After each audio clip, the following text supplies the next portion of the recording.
श्री स्वामी समर्थ सर्वांना. तर गावाकडे राहण्याचा आपल्यासाठी हा एक फायदा असतो की प्रत्येक सीझनमधल्या फळभाज्या आपल्याला इझिली अवेलेबल होतात आणि खायला भेटतात. पण शहरात तसं नसतं. एकतर त्याला पैसे मोजावे लागतात आणि त्या भेटेलच असं पण नसतं. आणि गावाकडे कसं असतं माहिती आहे का, प्रत्येकाच्या शेतात जो भाजीपाला पिकतो ना, तो सगळ्यांना देऊन खातात. म्हणजे शेतकऱ्याचा खरा आनंद यातच असतोय. आणि हे जे पेरू होते ना, लाल पेरू होते आणि खरंच खायला एवढे गोड होते ना. आणि शिवचा सकाळ सकाळचा नाश्ता हाच चालू होता. मग काय त्याला लगेच अंघोळ घालून घेतली आणि लगेच तो बाहेर बघा, अंघोळ घातली की घरात बसायचं नाही. त्यानं शेंगा बघितल्या होत्या वाळत घातलेला, येऊन इथं खात बसलेला आणि त्याला भुईमुगाच्या शेंगा पण प्रचंड आवडतात. मग आम्ही गावात असल्यामुळे दालावरती भाजीपाला विकायला येतो आणि त्याच्यामध्ये आज शेंगा आणि लिंबू आले होते. मग लिंबू पण आईने घेतले होते. ह्या ज्या शेंगा होत्या ना, मी पहिल्यांदाच बघितल्या होत्या. म्हणजे याला काय म्हणतात माहिती नव्हतं. आणि घेवड्याच्या शेंगा पण नव्हत्या बरं का. म्हणजे घेवड्याच्या शेंगा लांब असतात, हे छोट्या होत्या.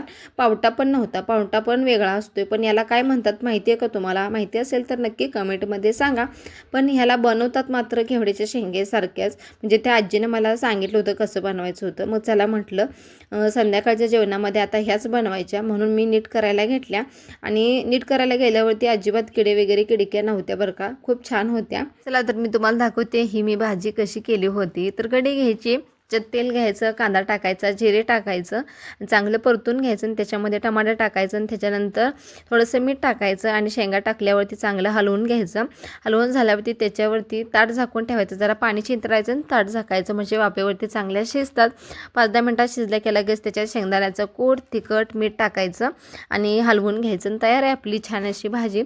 आणि टेस्ट करून बघितली, घेवड्याच्या भाजीसारखीच लागते आणि छान लागते बरं का. तुम्ही पण नक्की ट्राय करा. त्याच्यानंतर नवीनच माझ्यासाठी टास्क असतो, म्हणजे ह्या दोघांना चारायचं. म्हणजे ह्यांना बडबड टीव्ही लावून देत ह्यांना चारावं लागतं. त्याच्यानंतर शेतातून दूध आलं होतं, ते तापवून घेतलं.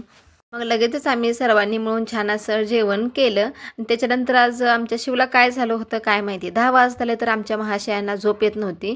आणि माझा दिवसाचा कंटाळा किती जरी असल्याने ह्या कार्टूनला बघितलं की सगळा निघून जाते बरं का. आणि हे माझं कार्टून आज गागोल लावून माझा हिरो कसा खेळत होता बघा. चला तर माझा दिवस आजचा तर असा होता. आता भेटू उद्याच्या व्हिडिओमध्ये. व्हिडिओ आवडल्यास नक्की लाईक आणि फॉलो करा.